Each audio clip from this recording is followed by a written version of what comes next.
As Bangladesh Prime Minister Sheikh Hasina resigned on Monday and fled the country, protesters stormed her residence in the capital of Dhaka and began looting one of the most protected buildings in the country. Elsewhere in the city, they chiselled away at the face of a statue of her father, state founder Sheikh Mujibur-Rahman, with an axe. India's ANI news agency said 76-year-old Hasina landed at a military airfield near Delhi. Reuters could not immediately verify this, but commercial tracking services showed a Bangladesh Air Force plane leaving the country and flying west before it disappeared.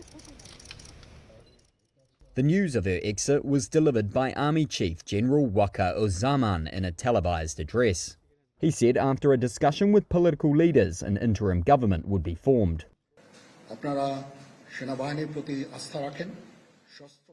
Please keep faith and trust in the Army.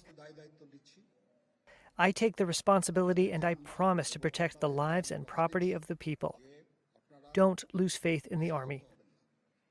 God willing, we will fulfill your demands and bring peace and harmony back to the country. I request to you all to support the Army and stop the violence, murders, hooliganism, and the protest.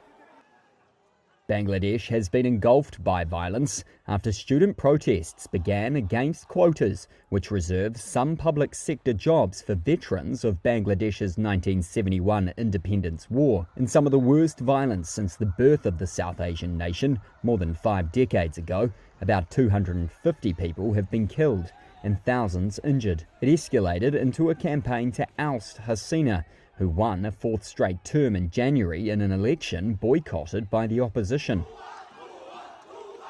In defiance of a nationwide curfew, there was jubilation as thousands of people marched in the streets of the capital. We will never forget the student martyrs who have freed us today. They will always be in our hearts.